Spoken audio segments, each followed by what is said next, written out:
Bem, queridos alunos, estamos aqui de volta para nossas aulas do livro 5, na disciplina agora Novo Testamento, panorama do Novo Testamento. Essa disciplina faz parte do curso livre de formação teológica, promovido pelo CETAD, que é o Seminário Teológico da Assembleia de Deus em Belém, Igreja Mãe, e o PEC, que é o Programa de Educação Cristã Continuada da Igreja de Belém, da Assembleia de Deus em Belém. Também é a editora que produz as obras, produz nossos livros, as revistas da Escola Dominical e o material de apoio para a Escola Bíblica Dominical de Educação Cristã na Igreja em Belém. Eu sou o professor George Fernandes, coordenador acadêmico do CETAD, teólogo, administrador, também pedagogo e professor, mestre nessa disciplina com vocês. Vamos voltar aqui ao nosso livro 5, vamos trabalhar agora na aula número 2, cujo tema é a formação do Novo Testamento. Você pode acompanhar no seu material didático, no seu livro texto, no número 5 de Teologia Bíblica, Panorama do Antigo e do Novo Testamento. A partir da página 106, página 106, você acompanha esse conteúdo da formação do Novo Testamento. Bem, quando Jesus foi crucificado, seus discípulos entraram em desespero. O Evangelho de Lucas descreve como dois deles deixaram Jerusalém domingo após a crucificação, caminhando para a vila próxima de Jerusalém, de Emaús, que ficava a poucos quilômetros de Jerusalém. E eles estavam ali juntos, conversando a respeito de tudo que havia acontecido ali em Jerusalém. No caminho, eles encontraram Jesus ressuscitado, mas não o reconheceram. Quando Jesus perguntou sobre o que estavam conversando, um deles, de nome Cleopas, disse com tristeza contou com muita tristeza a história de como Jesus havia sido condenado e crucificado, destruindo as suas esperanças de que ele seria o Messias que libertaria Israel. Cleopas acrescentou que algumas mulheres haviam encontrado o túmulo vazio naquela manhã e que anjos tinham dito a elas que Jesus havia ressuscitado dos mortos, mas não havia razão para acreditar que isso era realmente verdade. Jesus repreendeu os discípulos por demorarem a crer. Quando eles o reconheceram, suas dúvidas desapareceram e eles correram de volta a Jerusalém para contarem a sua história aos outros discípulos. Esse incidente ilustra como histórias a respeito de Jesus devem ter sido passadas adiante nos primeiros anos do cristianismo. Homens e mulheres que conheceram Jesus, mas que, diferente de Cleopas, logo creram e se alegraram com a ressurreição de Cristo. Saíram a descrever e a proclamar o que haviam testemunhado para outras pessoas, onde quer que fossem. Dessa maneira, eles espalharam a boa notícia a respeito de Jesus de boca em boca. Nada a respeito de Jesus foi escrito nas primeiras 2 décadas depois da sua vida na terra. Após a sua morte, não houve nada escrito, apenas havia a pregação oral, a transmissão oral daqueles fatos que narravam o ministério, a obra, a vida, a morte e a ressurreição de Jesus. E 20 anos após a sua ascensão, ainda não havia sido nada registrado. E muitas razões para isso deve ter existido. Em primeiro lugar, Jesus não deixou nada escrito e nunca instruiu seus seguidores que escrevessem algo a respeito do que ouviam e do que estavam vendo ali diante deles. Em segundo lugar, os primeiros seguidores de Jesus não se consideravam como parte de uma nova religião que precisava de suas próprias escrituras. Eles eram, em sua maioria, bons judeus que aceitavam as escrituras em hebraico e acreditavam que Jesus era o cumprimento delas, o Messias prometido pelos profetas. Quando os gentios não-judeus começaram a seguir Jesus, eles adotaram o judaísmo como sua religião. A razão para não escrever, entretanto, pode ter sido bem prática. Os primeiros cristãos criam que Jesus voltaria no futuro bem próximo. Como ele disse que ia ressuscitar no 3º dia e que ele ia depois voltar, quando ascendeu ao céu disse que depois ele ia voltar, eles imaginavam, tal como havia se cumprido aquilo que ele havia dito acerca da sua própria ressurreição, ele também não tardaria em retornar. Portanto, não precisava escrever, porque ele viria imediatamente após. Portanto, eles não viam nenhuma razão para escrever qualquer coisa. Eles podiam manter vivas as tradições a respeito de Jesus oralmente durante um curto período, até que ele retornasse novamente em glória para julgar os vivos e os mortos e para tornar completo o seu reino. Então, por esse motivo, demorou pelo menos 2 décadas, até que os primeiros escritos acerca do Evangelho, acerca da vida de Jesus, acerca dos ensinos dele, começassem a circular escrito no meio daquele povo. Algumas partes da Bíblia começaram até a circular, do Novo Testamento que nós temos hoje, começaram a circular mesmo antes dos Evangelhos, que descreveram a vida e obra de Jesus. As cartas, por exemplo, de Paulo e de Tiago, segundo a tradição e alguns pesquisadores do Novo Testamento, alguns teólogos, asseguram que foram a primeira literatura produzida no Novo Testamento, né? Há uma disputa direta entre a Epístola aos Gálatas e a Epístola de Tiago, como sendo uma ou outra o primeiro escrito do Novo Testamento. Vamos falar um pouco aqui das cartas de Paulo para os gentios, porque Paulo pregava ao longo do mar Mediterrâneo, expandindo a igreja, conforme Jesus havia orientado a fazer isso, e até os confins da terra.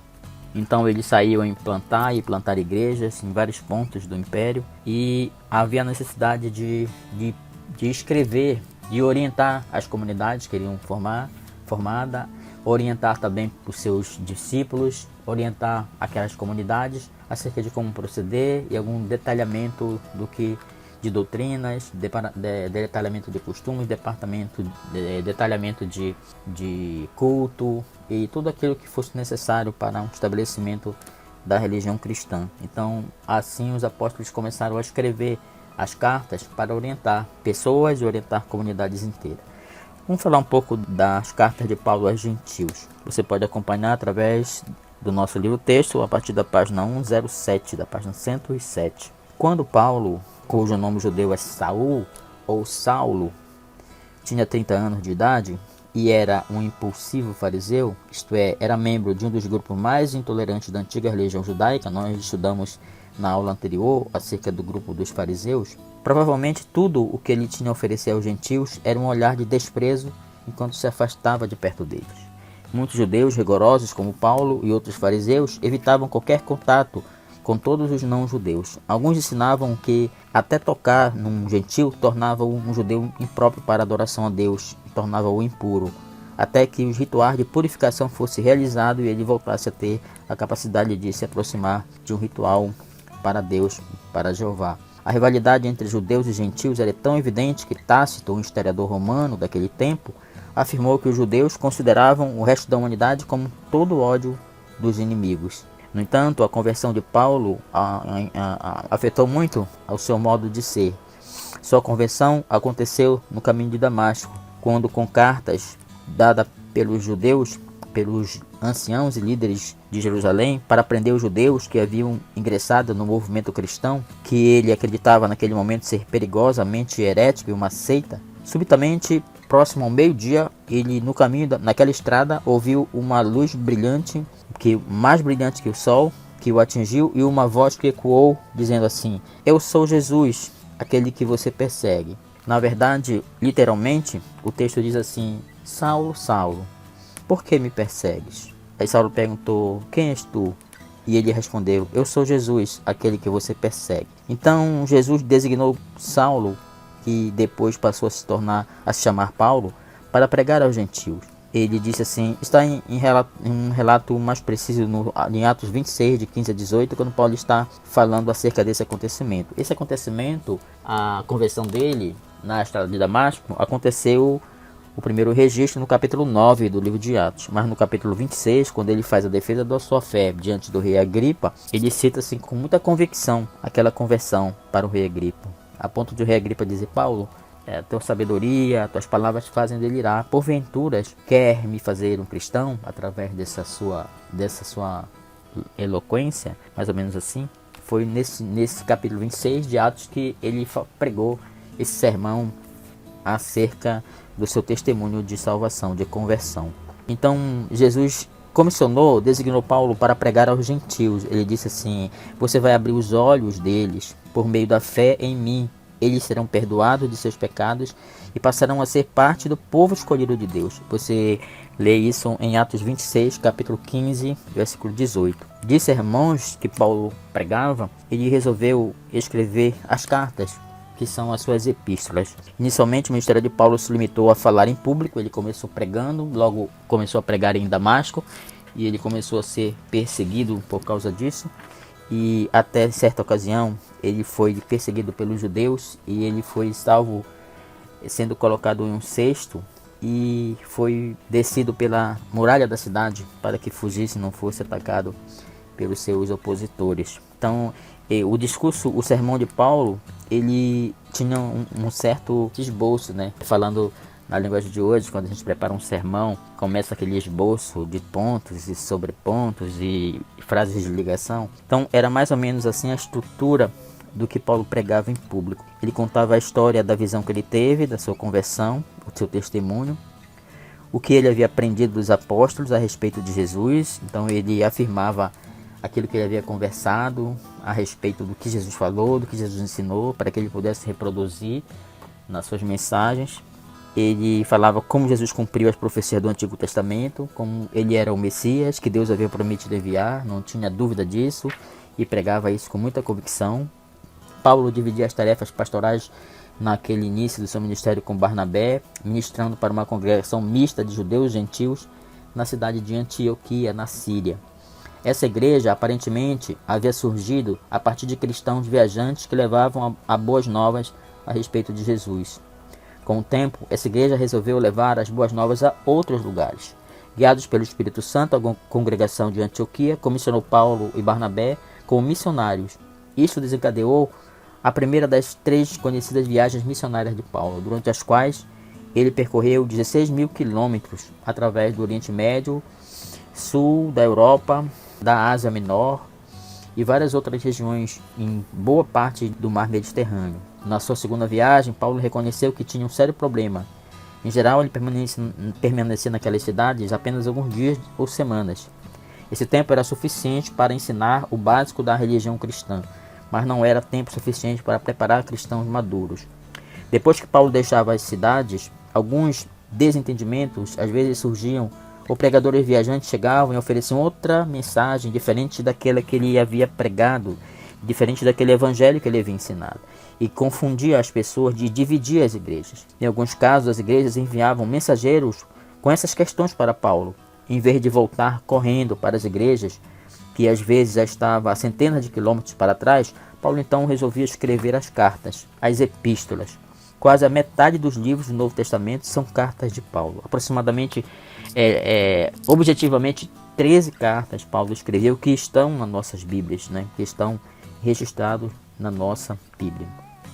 Há alguns pesquisadores, alguns especialistas do Novo Testamento, nas epístolas paulinas, de que é provável que Paulo não tenha escrito apenas as 2 cartas a Corinto, mas sim ele escreveu mais de 2, pelo menos 3, porque na primeira carta, no capítulo 5 da primeira carta, ele cita que havia escrito uma antes. Logo, essa primeira que está na nossa Bíblia não é a primeira, e sim a segunda, porque ele havia escrito uma primeira para os Coríntios, conforme ele escreve nessa carta aos Coríntios. Logo, evidentemente que essa primeira carta aos Coríntios, que Paulo cita, que escreveu antes dessa primeira da nossa Bíblia, ela deve ter sido extraviada, perdida ao longo da história, e não ficou nenhum sinal dela, nem mesmo uma cópia dela para que permanecesse até os dias de hoje.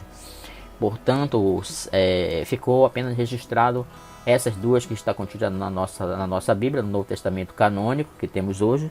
Porém, há essa dúvida se houve essa primeira carta, né? Quase que uma certeza, porque Paulo escreveu que houve. Então, evidentemente, é possível que haja. E também há uma dúvida teológica na autoria da carta aos Hebreus, né? Porque a autoria de Hebreus não é confirmada, porque as cartas de Paulo, as 13, ele coloca o seu nome, assina o seu nome como autor das cartas.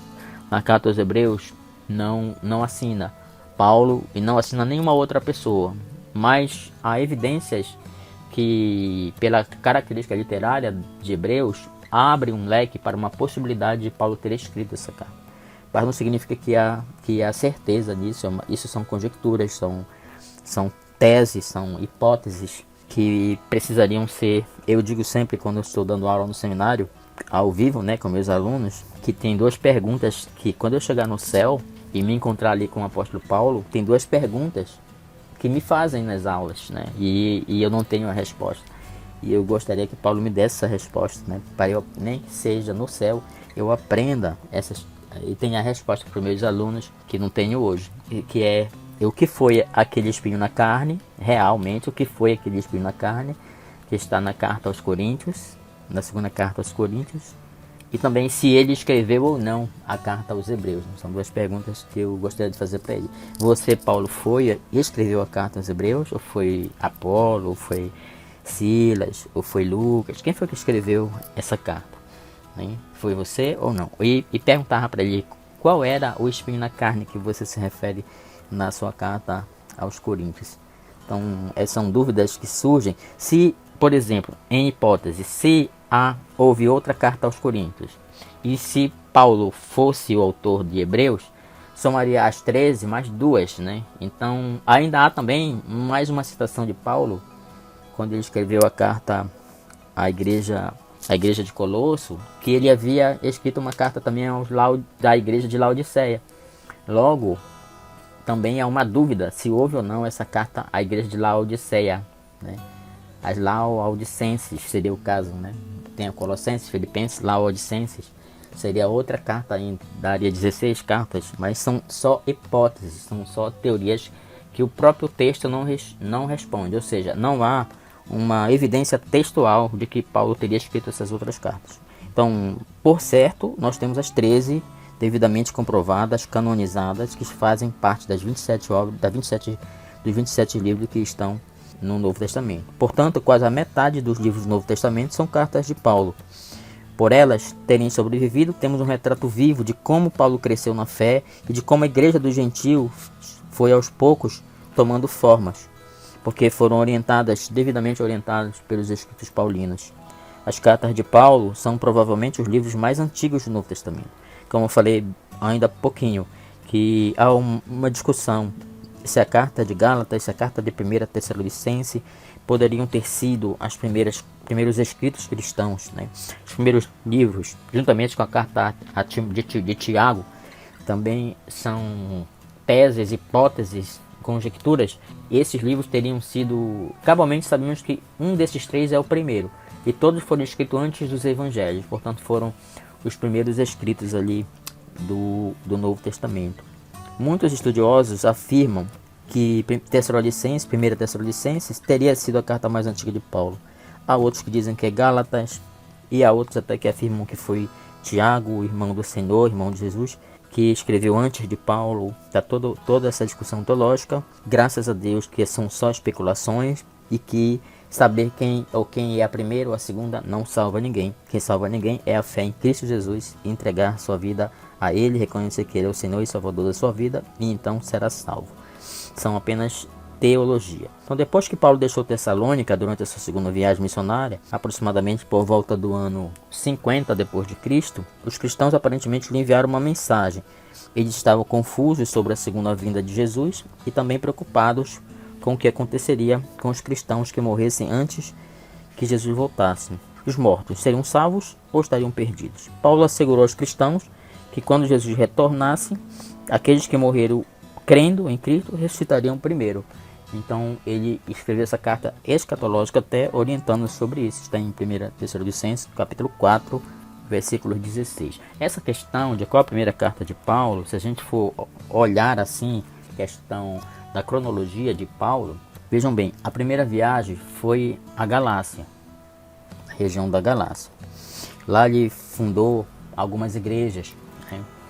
Ele fundou pelo menos 3 igrejas na sua primeira viagem. A igreja de Perge, Antioquia da Psídia, Icônio, Listra e Derbe. Essas igrejas ficavam na região chamada da Galácia. Depois dessa viagem, ele retornou para Jerusalém, que essa viagem deu no capítulo 13, no capítulo 14. Ele retornou para Jerusalém, e no capítulo 15 houve um concílio em Jerusalém, dirigido por Tiago, e Paulo esteve presente. Logo depois ele voltou para Antioquia da Síria.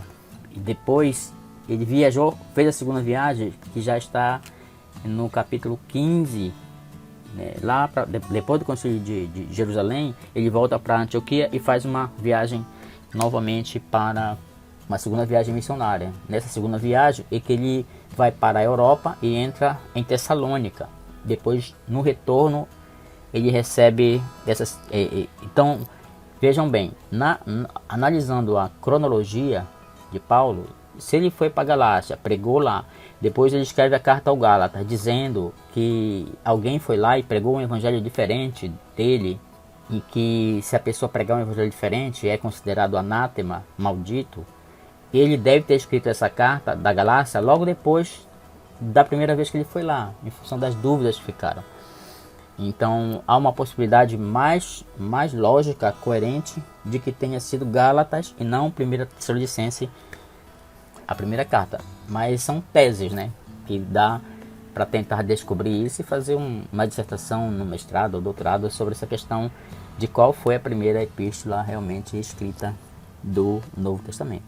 Há a teoria de que seja 1 Tessalonicense, há a teoria de que seja Gálatas, há a teoria de que seja Tiago. Então isso ainda vai ficar na dúvida, que nós vamos precisar, talvez até, como eu falei antes, quando chegar ao céu, perguntar diretamente para Paulo. Outra parte aqui dessa questão da formação do Novo Testamento, que cartas Paulo escreveu, né? Que cartas ele escreveu? Qual foi a escrita dele? 13 cartas, como eu já falei, declaram Paulo como seu autor. E uma 14ª, Hebreus, tem sido, por alguns teólogos, atribuídas a ele. Apesar dele não estar identificado como autor, e de alguns primeiros estudiosos cristãos terem duvidado da autoria de Paulo, no início do 3º século, um teólogo chamado Tertuliano citou Hebreus e disse que a carta havia sido escrita por Barnabé. Então surgiu naqueles primeiros séculos da igreja essa dúvida, quando no século V a igreja se reuniu no Concílio de Cartago para definir quais eram os livros santos, os livros sagrados, os livros canônicos.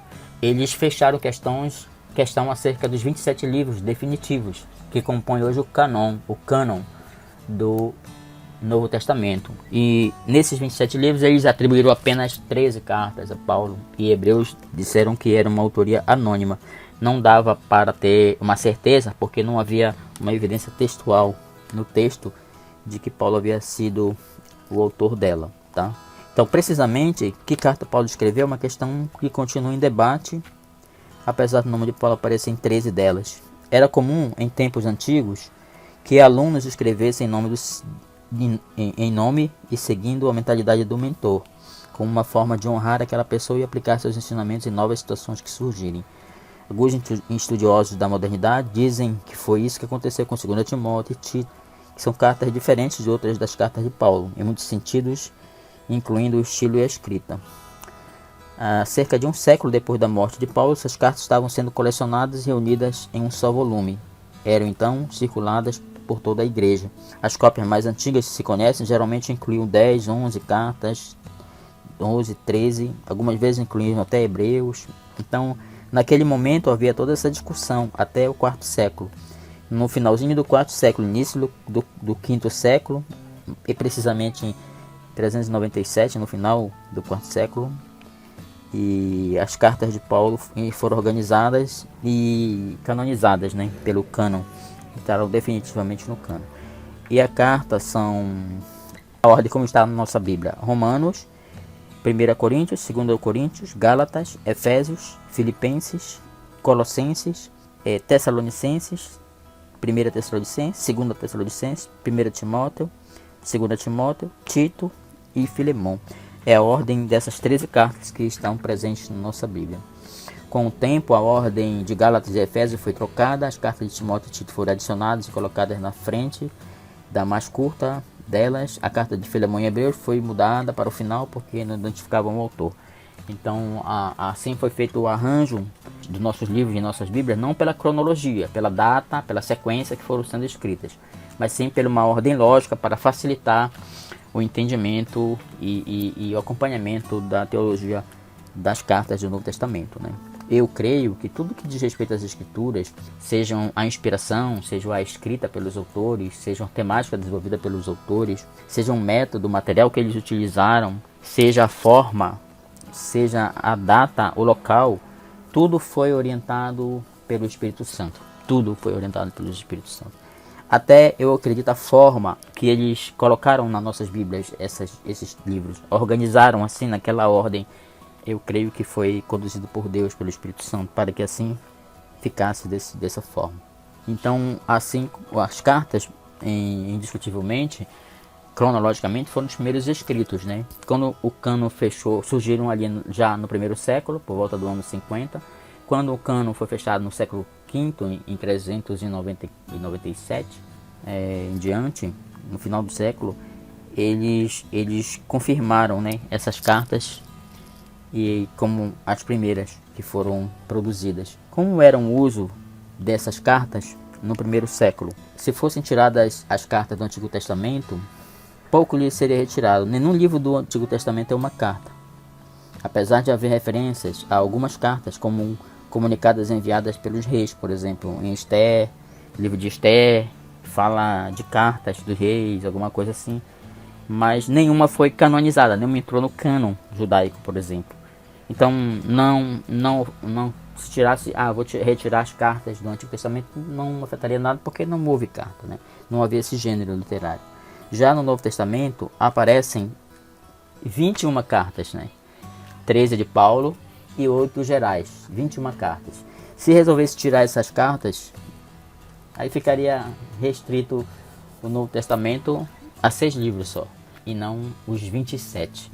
Então a quantidade desse gênero de epístola é muito significativo, muito importante para nós. Foram as cartas que nos orientaram doutrinariamente, que nos trouxeram muitos esclarecimentos acerca de várias dúvidas que tinham, acerca inclusive das próprias igrejas que surgiram, né, em função dessas cartas. Então isso esclareou muito o nosso entendimento acerca da própria estrutura da Bíblia e do cânon do Novo Testamento. No entanto, se as cartas fossem eliminadas, como eu disse assim, seriam perdidas 21 livros dos 27. Sobraria apenas Mateus, Marcos, Lucas, João, Atos e Apocalipse. Na época de Paulo, filósofos, líderes religiosos e outros pensadores usavam cartas como ferramentas para espalhar os seus ensinos para uma audiência maior. Essas cartas instrutivas se tornaram conhecidas por epístolas. Paulo, que escreveu a maior parte das cartas do Novo Testamento, dependia bastante dessas cartas para complementar o seu ministério. Como ele viajava muito, fundando igrejas por todo o Império Romano, as cartas permitiam que ele ministrasse em mais de um lugar ao mesmo tempo. Era como se já houvesse ali uma rede social, né? Onde ele publicava e todo mundo tinha acesso, mais ou menos assim, porque essas cartas eram copiadas e circulavam na igreja, como se fosse realmente uma rede social, ou trazendo por dias de hoje, né? A facilidade, a carta era uma comunicação ali viva, o texto andava, né? O texto circulava entre as igrejas, cada uma lia, ao ponto de chegar no século V, todas as cartas fossem unidas num livro só. E nós hoje temos o privilégio de termos a Bíblia completa, os 66 livros diante de nós, para lermos de uma vez só tudo que está aqui presente e o que estamos fazendo aqui nesses estudos panorâmicos do Antigo, que já fizemos na primeira disciplina, e agora nessa nova disciplina do Novo Testamento. A importância desses estudos sobre a literatura bíblica.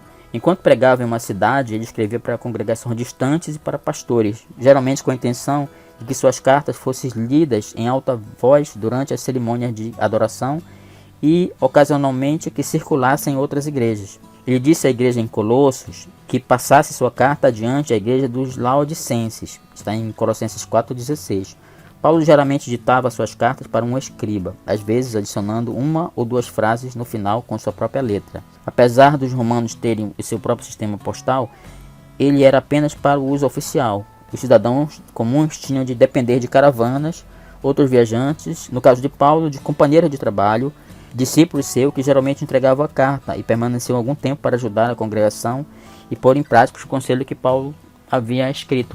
Então ele enviava carta por Epafrodito, Lídia levou carta, Epafrodito, Epáfras, Timóteo, Tito, todos levaram cartas para as igrejas. Paulo, em vez de ir à igreja, ele mandava os seus discípulos para aquelas comunidades e ali eles eram lidos. De onde nós tiramos essas informações?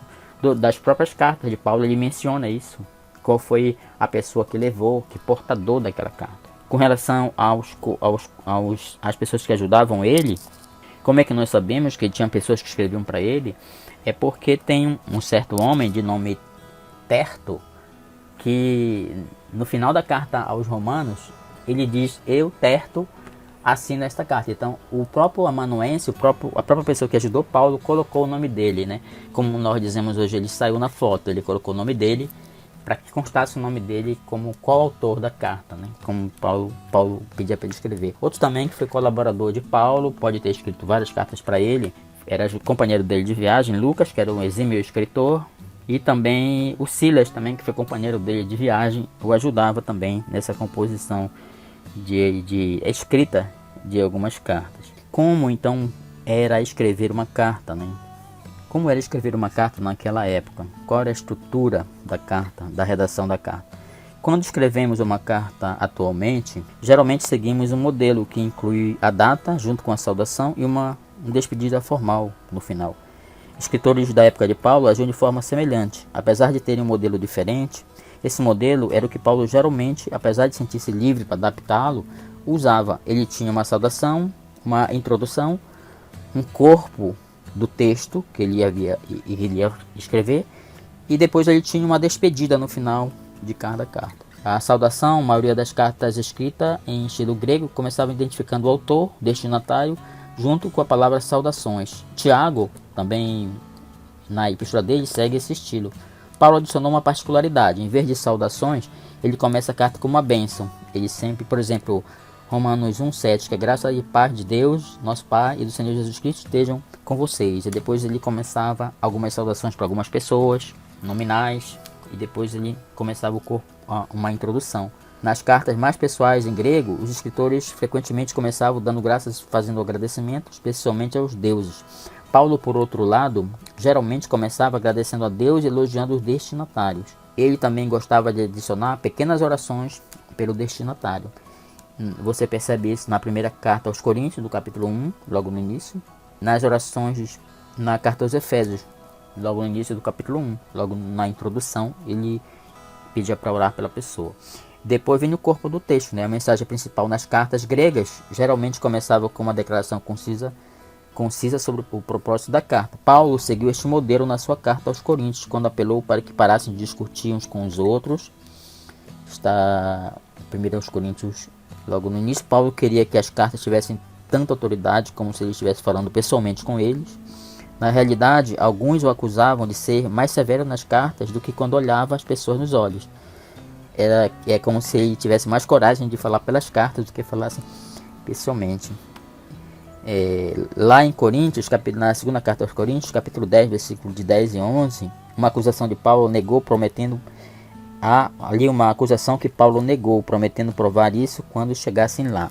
E também as cartas gregas terminavam com uma despedida, né? Como falei, essa fazia parte da estrutura. Era comum terminar com desejo de boa saúde para o destinatário e um adeus. Paulo, em vez disso, encerrava suas cartas com uma bênção, uma pequena oração de bênção, e com aquelas muitos ministros diziam atualmente, como nós usamos muito a carta de Paulo, né? A segunda epístola de Paulo aos Coríntios, no capítulo 13, versículo 13, que eu vou ler para vocês, que é a citação mais utilizada. Diz assim: a graça do Senhor Jesus Cristo, o amor de Deus, a comunhão do Espírito Santo seja com todos vós. Amém. É a bênção apostólica, que é citada em todas as igrejas no final dos cultos, seguem essa despedida do apóstolo Paulo. E a gente vimos aqui nesse comentário que estamos fazendo na questão da formação do Novo Testamento em relação às cartas do primeiro século, que há uma estrutura pelos gregos. Só que Paulo pegou essa estrutura da literatura secular e ele fez uma adequação, uma adaptação para uma literatura cristã, dando um novo título. Em vez de cartas, passaram-se a ser chamados essas cartas de Paulo de epístola. Então o termo epístola surge a partir da forma que Paulo deu às cartas que ele escrevia às comunidades cristãs do primeiro século. Também depois das cartas que foram escritas, foram tecnicamente os primeiros escritos do Novo Testamento, depois vieram as boas novas, né? Eles começaram a registrar as boas notícias, a boa nova da chegada de Jesus com a salvação a todos. Paulo, em suas cartas, faz alusão a acontecimentos da vida de Jesus. Ele cita a vida de Jesus por várias vezes. É claro que ele não tinha ainda, naquele momento que estava escrevendo as suas cartas, ele ainda não tinha tido contato, com certeza, com algum texto escrito dos evangelhos, para que ele visse lá no evangelho. Mas ele conviveu em várias oportunidades com alguém que tinha passado por isso.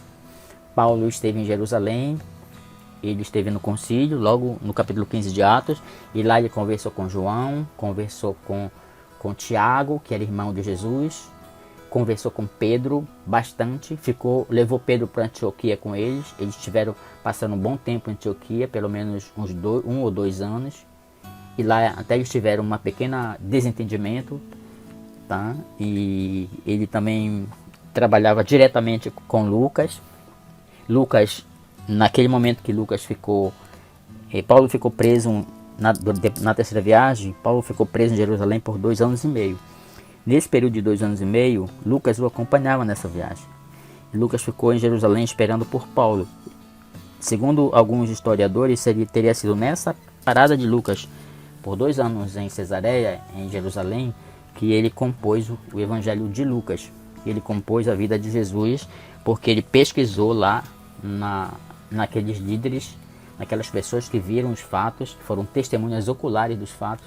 Ele então descreveu o evangelho dele, o evangelho de Lucas, que contava sobre a vida de Jesus.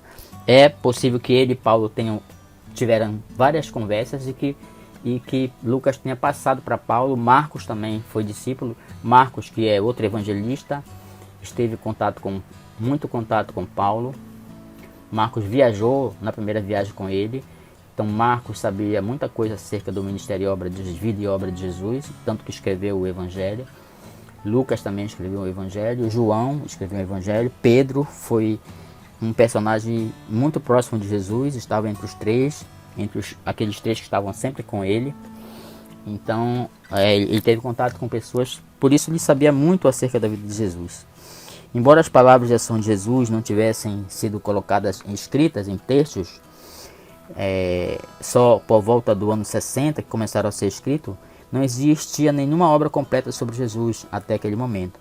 A maioria das histórias a respeito dele era passada adiante de boca em boca, mas pela metade do século, da década de 70 aproximadamente, já haviam morrido muitas das pessoas de destaque que haviam conhecido Jesus ou testemunhado que ele estava vivo.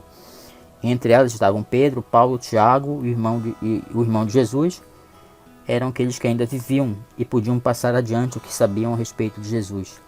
Tinham ligações mais fracas com a figura histórica com o Senhor. Ao mesmo tempo estavam se tornando claro que a volta de Jesus não seria tão eminente e que seria uma boa ideia escrever um relato estruturado das palavras e atos de Jesus. Assim, no começo da década de 60, os primeiros evangelhos começaram a ser escritos e começaram a circular. Tá? Então, aí surgiram os evangelhos de Marcos, Mateus, Lucas, tá? Escreveram os evangelhos dele. E depois lembrando que Lucas escreveu o evangelho dele seria em 2 partes, né? A primeira parte é o evangelho de Lucas, a segunda parte é o Atos dos Apóstolos. E por final, depois de todas as cartas serem escritas, depois dos evangelhos serem escritos e Atos serem escritos, então Jesus se revelou a João na ilha de Patmos. E no final do primeiro século foi escrito o último livro, né? Talvez o Evangelho e o último livro tenham sido escritos quase que na mesma lavra, dizemos assim, né? No mesmo momento. João pode ter escrito o Evangelho e em seguida ele recebeu as visões em Apocalipse e escreveu o livro de Apocalipse e João quase que na mesma oportunidade. Tá? Ainda aqui falando dessa questão dos escritos, né, da formação do texto, é muita informação, mas muita informação interessante sobre essa parte histórica, né? Marcos, aqui na página 112 em diante, vamos ver aqui, Marcos deixa sua marca, né? Apesar do evangelho escrito por Mateus ser o primeiro na sequência do Novo Testamento, há evidências muito fortes, segundo os especialistas do Novo Testamento, que o evangelho de Marcos provavelmente poderia ter sido o primeiro a ser escrito, pois parece ter servido de fonte para os evangelhos escritos por Mateus e Lucas. Ou seja, Marcos escreveu um evangelho bem resumido e depois Mateus e Lucas ampliaram o texto de Mateus e Marcos. Isso é chamado de o problema sinótico, né? Que é um problema de fonte, né? Qual foi a fonte? Então, houve o primeiro evangelho escrito por Marcos e depois Mateus e Lucas adaptaram, utilizaram, né, o texto de Lucas e ampliaram com as informações que eles tinham, além daquelas que já estavam postas ali por Marcos. Essa possibilidade é chamada de o problema sinóptico na área da teologia. Ninguém sabe ao certo quem escreveu esse primeiro evangelho. Apesar de o nome de Marcos aparecer no título do evangelho, nos manuscritos mais antigos, não há nada indicando qual Marcos era. E Marcos era um nome popular no primeiro século. Segundo uma tradição antiga, o autor teria sido João Marcos, que ajudou Paulo e Barnabé durante algum tempo. E depois se juntou a Pedro, que o chamava de meu filho. Isso você confere na primeira carta de Pedro, capítulo 5, versículo 13. Filho, nesse caso, tem um sentido espiritual, né? Filho na fé e não filho... Na verdade, ele era sobrinho, né?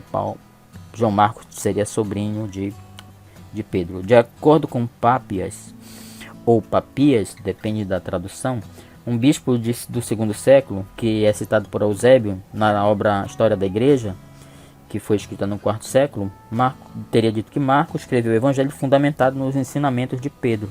Isso pode ser um exagero, mas Marcos certamente aproveitou um pouco do que aprendeu de Pedro ao escrever o evangelho. Porque no texto de Marcos, ele fala acerca, por exemplo, ele fala que Jesus se entristeceu. Tá? Então, se Jesus se entristeceu, foi relatado esse fato por alguém que estava próximo dele, para perceber nas expressões dele que ele estava triste. Não foi outra pessoa que narrou, foi alguém que viu, presenciou. Como Marcos não presenciou, porque Marcos não estava naquele grupo que seguia Jesus ali, durante a vida dele, durante o ministério dele, é improvável que ele tenha tido algum contato com Jesus. É improvável. Então é possível que essas informações assim de cunho bem específico tenham sido passadas para Marcos pelo próprio Pedro, que viveu com Jesus. Ao escrever o Evangelho, foi uma tarefa grande e inovadora, porque exigiu a criação de uma nova fórmula literária. Na época, havia biografias que falavam da vida das pessoas, sobre a vida das pessoas. Destaca-se a coleção grega Vidas Paralelas, relatando as conquistas dos romanos e gregos famosos, que estavam sendo escritos por Plutarco, mais ou menos na mesma época que estavam sendo escritos os Evangelhos. No entanto, os Evangelhos do Novo Testamento não são biografias nem história do sentido restrito, porém não se sabia o suficiente para fazer um relato dia a dia do que Jesus fez e disse. Sua vida e ministério estavam preservados em memórias desconectadas. A tarefa do escritor do primeiro evangelho e daqueles que o seguiam era unir os materiais disponíveis sobre Jesus e formar um conjunto coeso sobre certo ponto de vista. É quase certo que o ponto de vista de Marcos foi influenciado pela situação dos cristãos a quem ele estava escrevendo, um padrão que se manteve nos evangelhos posteriores. Ninguém sabe ao certo quando e onde Marcos escreveu seu evangelho, e nem para quem é possível que Marcos tenha estado com Pedro em Roma. Porque pouco antes da morte deste, no ano 64 aproximadamente, é que tenha permanecido em Roma, quando Paulo diz para ele voltar a Roma para ter com ele ali. Alguns anos depois que ele pode ter escrito o evangelho, ou ele pode ter escrito ali mesmo em Roma, naquela ocasião, aproveitando a estada em Roma com Pedro. Os estudiosos têm ressaltado que Marcos relata que Jesus predisse que seus seguidores sofreriam perseguições, levando-os até cair na fé. Em Marcos 4, Marcos 13 fala isso. Isso foi o que aconteceu em Roma na época em que Pedro e Paulo foram martirizados. Portanto, Marcos deve ter escrito esse relato no ministério da morte de Jesus para os cristãos que viviam em Roma, para prepará-los para enfrentar a perseguição e até a morte, enfatizando a necessidade de cada um carregar a sua cruz. A cruz da verdade é o centro do Evangelho de Marcos. Sem ter condições de construir uma narrativa cronológica, Marcos estruturou o texto agrupando os acontecimentos conforme o lugar em que haviam ocorrido. Primeiro na Galiléia, seguindo no caminho para Jerusalém e terceiro em Jerusalém.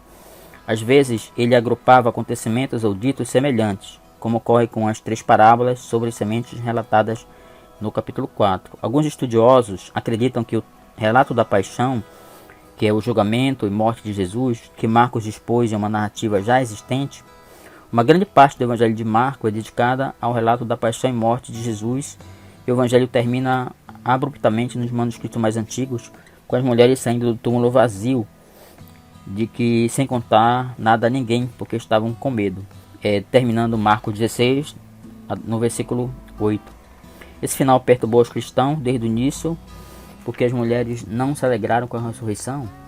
A resposta aí vem no segundo século, que alguém encontrou outros manuscritos que continham os versículos de 9 a 20, contando o restante da ressurreição de Jesus e a comissão para o prosseguimento da pregação do Evangelho. Desde então, os estudiosos têm especulado que o final original de Marcos pode ter sido perdido, mas que depois foi encontrado, ou alguns escritos antigos, alguns códices antigos. Como a gente põe um caderno, por exemplo, manuseando muito a última página se desgasta. É possível que tenha havido um desgaste em alguns manuscritos e não aparecem esses versículos. Mas ficaria sem sentido Marcos terminar abruptamente sem tratar do tema da ressurreição, que está presente nos outros 3 evangelhos e é a pedra fundamental da nossa fé, que Jesus venceu a morte, que ressuscitou, e por isso que nós cremos nele e esperamos por essa ressurreição também. Hoje, entretanto, alguns estudiosos acreditam que foi isso que eu falei que aconteceu, né?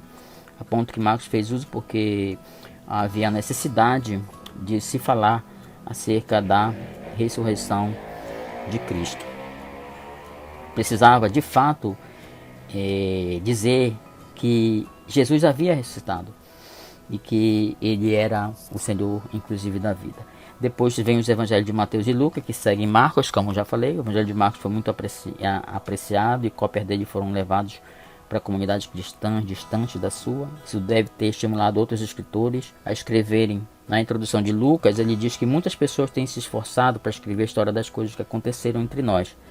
Elas escreveram o que foi contado por aqueles que viram essas coisas desde o começo e anunciaram a mensagem do evangelho. Lucas, no seu prólogo, no capítulo 1. Lucas certamente tinha em mente o evangelho de Marcos e possivelmente de Mateus. João ainda não havia escrito o seu, mas o resto, escrito pelas muitas pessoas que ele conhecia, deve ter sido perdido. Tá? Então Mateus complementa a história. O evangelho de Lucas vem complementar essa sequência de escritos. Então nós vamos depois, lá na frente, estudar livro por livro, né? Livro por livro, para que a gente possa ter algum detalhamento da obra de cada evangelista. O evangelho de Mateus pode ter sido escrito aproximadamente em 85 ou na década de 60, como a maioria dos autores falam. Nós vamos estudar isso com detalhes na sessão que vamos estudar livro por livro. Tem os refretes sobre o distanciamento entre cristãos de origem judaica e cristãos de origem gentílica, quando fala, por exemplo, dos judeus de suas sinagogas, retrata fariseus como hipócritas.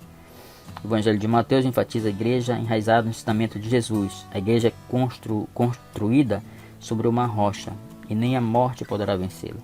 Rapidamente, o evangelho de Mateus se tornou a ferramenta primária do ensino da igreja, que pode ter feito com que o mesmo fosse posicionado como o primeiro livro, depois no Novo Testamento que temos nas nossas Bíblias. O evangelho de Lucas, em tese, ele escreveu um único volume da obra, né? Lucas e Atos junto. Depois houve a divisão. O terceiro evangelho é composto, na verdade, de 2 volumes: o próprio evangelho e a obra Atos dos Apóstolos. Um volume que continua a história. Atos continua a história da igreja primitiva depois da ascensão de Jesus. Lucas conta do nascimento à ascensão, e Atos fala da ascensão até a última viagem de Paulo, até Paulo em Roma. Inclusive, no início do livro de Atos, Paulo também endereça esse escrito de Atos para uma certa pessoa de nome Teófilo. que aparece também como destinatário do Evangelho. Então tudo isso são fatos que nós vamos estudar mais para frente, lá quando formos estudar Evangelho por Evangelho. Tem várias particularidades que nós encontramos apenas em Lucas. Lucas usou boa parte, quase todo o Evangelho de Marcos, adicionou muito material próprio, que só está no livro dele, como por exemplo a parábola do bom samaritano, a parábola do filho pródigo, a conversão de Zaqueu. São parábolas e histórias que contêm a ressurreição do filho da viúva de Naim, aquele texto de Lucas 16 de Jesus, que para alguns é parábola, para outros não, sobre a questão do rico e Lázaro, do estado intermediário dos mortos, a visão do inferno, aquele diálogo entre o rico e Lázaro, tá? Então tudo isso são coisas de especificidade que nós vamos ver lá na frente quando formos estudar livro por livro. O quarto evangelho, que é o Evangelho de João, é a Bíblia de João, é um trabalho mais poético e teológico do que os outros evangelhos sinóticos. Os três evangelhos semelhantes são chamados sinóticos porque têm uma semelhança. Sinópticos significa sim é o mesmo ponto de vista, a mesma visão, e ópticos, visão. Então sim, mesma, e ópticos, visão. A mesma visão, o mesmo ponto de vista. Então falam do mesmo assunto, falam da vida e obra de Jesus. Por isso são sinóticos. Mateus, Marcos e Lucas. E o Evangelho de João, ele se detém mais em relação à divindade de Cristo, né? Voltado para a divindade de Cristo. Não era um evangelho muito voltado aos atos, tanto que ele limita o texto, o relato da obra de Jesus em sete sinais, que ele chama de 7 sinais, foram 7 milagres. No Evangelho de Mateus, ele é chamado de discípulo que Jesus amava, por ele mesmo, pelo próprio autor. Tem vários aspectos que o diferenciam, como um evangelho diferenciado. Nós vamos estudar isso livro por livro.